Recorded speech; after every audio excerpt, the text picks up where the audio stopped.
Blood pressure वाढतं आणि blood pressure वाढल्यामुळे क्लॉट तयार होतं आणि त्यामुळे काय होतं, क्लॉटिंग झाल्यामुळे जे ब्रेन जे असतं त्या ब्रेनला ब्लड सप्लाय न झाल्यामुळं पॅरालिसिस सारखा किंवा स्ट्रोकचे असे प्रॉब्लेम क्रिएट होतात. ते स्मोकिंगमुळे होण्याचा एक चान्स आहे.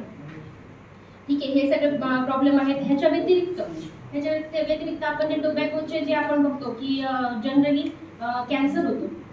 जनरली आपल्याला टोबॅकोमुळे हे तर माहिती असेलच तुम्हाला की टोबॅकोमुळे तोंडाचा कॅन्सर होतो, हे तर माहिती असेलच. पण कॅन्सर आहे म्हणजे नेमकं काय, पहिले आपल्याला कॅन्सर माहिती असलं पाहिजे. मग त्याच्या आधी आपल्याला प्री कॅन्सरस लिजन काय किंवा काय हे माहिती होतं. तर आपल्याला काय काय माहिती करून घ्यायचं, प्री कॅन्सरस लिजन्स माहिती करून घ्यायचे आणि pre cancerous condition. What are the pre-cancerous lesions and what are pre-cancerous conditions? दोन टाइप्स आहेत.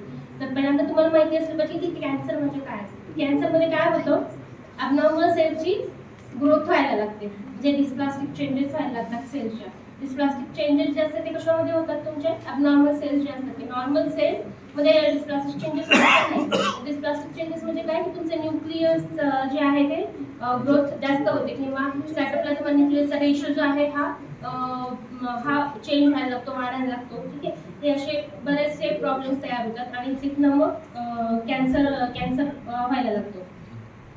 तर कॅन्सर होतं हे आपल्याला टाळण्यासाठी म्हणजे आपल्याला पहिल्यांदा काय माहिती असलं पाहिजे, प्री कॅन्सरस कंडिशन्स किंवा प्री कॅन्सरस लिजन्स कोणते होते. प्री कॅन्सरस लिजन्स कोणते असतात? Can anyone tell? Leukoplakia, right. Leukoplakia, erythroplakia. अजून काय येणार, ते स्मोकर्स पॅलेट एक आहे.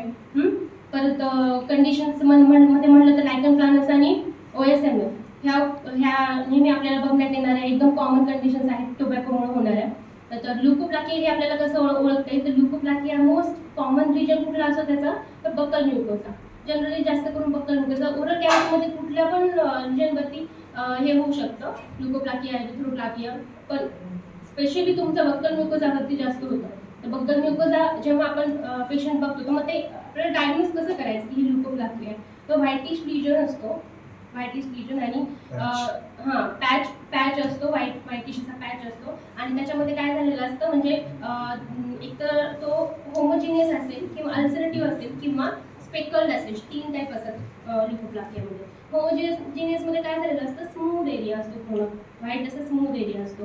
पण त्याचा कलर फक्त व्हाईटच असतो असं नाही, कधी कधी ग्रेश पण असतो किंवा ग्रेश ग्रेश येल्लो पण असतो. असा पण कलर असू शकतो त्याच्यामध्ये. आणि त्याच्यामध्ये कसं झालेलं असतं, कधी कधी स्मूथ टू रिंकल्ड एरिया असतो एकदम.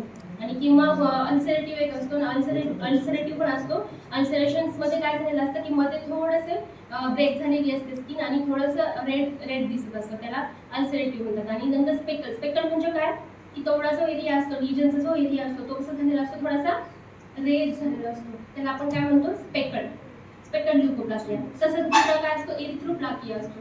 मग एरिथ्रोप्लाकियामध्ये काय असतो, erythroplakia is more dangerous than leukoplakia. एरिथ्रोप्लाकियाचा रेड कलर असतो आणि ह्याच्यामध्ये काय झालेलं असतं, तुम्हाला अल्सरेशन्स जास्त दिसतात. म्हणजे आणि ह्याच्यामध्ये एरिथ्रोप्लाकिया जो असतो ह्याच्यामध्ये म्हणजे एरिथ्रोप्लाकिया प्लस ल्युकोप्लाकिया अशी पण कंडिशन असते. म्हणजे रेड प्लस व्हाईट लिजन, त्याला काय म्हणतो आपण, एरिथ्रोप्लाकिया प्लस ल्युकोप्लाकिया. म्हणजे दोन्ही एकत्र असतील त्यावेळेला पण तुम्हाला तसं लिजन दिसतं, व्हाईट प्लस रेडिश असं.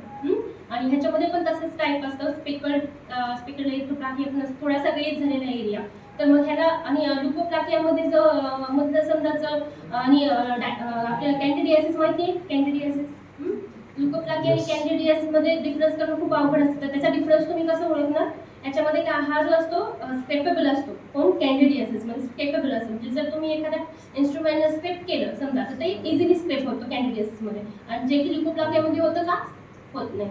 तर ते तुमचं मेन आयडेंटिफाईंग फीचर आहे. मग नंतर आता आपल्याला बघायच्या कंडिशन. स्मोकर्स पॅलेट एक आहे. स्मोकर्स पॅलेट कशामुळे होतं, ते पाईप माहिती आहे तुम्हाला, पाईप जनरली राजकुमार घ्यायचं बघा नेहमी. तर ते जे तो जो पाईप असायचा तो तोंडामध्ये टाकल्यामुळे काय होतं की जे वरचं पॅलेट आहे हे स्मोकर्स पॅलेट म्हणजे तिच्यावरती असे म्हणजे थोडा रेज एरिया दिसतो पॅलेटचा. आणि ते जर समजा ते असंच वाढत गेलं, समजा त्यांनी जर तो पाईपची ते हॅबिट जर सोडली नाही तर ते it will converted into cancer. पण ॲज कम्पेअर टू ल्युकोप्लाकिया आणि एरिथ्रोप्लाकिया, स्मोकर्स पॅलेटमध्ये ही म्हणजे प्रोबॅबल चान्सेस कमी असतात. अजून कार्सिनोमा इन सिटू हे पण आहे. लिजन आहे. तर कार्सिनोमा C2 मध्ये काय असतं, समजा आपले एपिथेलियल लेअर असतो ना, एपिथेलियल लेअर आणि त्याच्या खाली कुठला लेअर असतो, कनेक्टिव्ह टिश्यूचा लेअर असतो. तसं एपिथेलियल लेअर मध्ये बेसल स्पायनोझम कॉर्पोरस असे लेयर्स असतात ना एपिथेलियमचे, तर प्रत्येक लेअर त्याच्यामध्ये इन्व्हॉल्व होतो. फक्त जो बेसल एरिया जो असतो हा काय होतो, इंटॅक्ट राहतो. तो कशामध्ये, कार्सिनोमा इन सिटू, त्याला काय म्हणतात, कार्सिनोमा इन सिटू. ठीक आहे. तर मग हे सगळे लिजन्स झाले. लिजन आणि कंडिशन्स मध्ये मध्ये काय डिफरन्स आहे माहिती आहे का तुम्हाला? लिजन्स आणि कंडिशन. लिजन म्हणजे काय असतं की पर्टिक्युलर तो एक रिजन असतो, त्या ठिकाणी तेवढा एरिया, बाकीचा एरिया नॉर्मल असतो आणि जो पर्टिक्युलर एरिया असतो त्याला ते रिजन झालेला असतो, ल्युकोप्लाकिया वगैरे. मग ह्याच्यामध्ये आपण काय करतो, जेव्हा ट्रीटमेंटच्या वेळेला त्यांना ट्रीटमेंट देताना आपण मल्टीव्हिटॅमिन्स देतो, परत स्टिरॉइड्स वगैरे जे असेल ते ट्रीटमेंट करतो.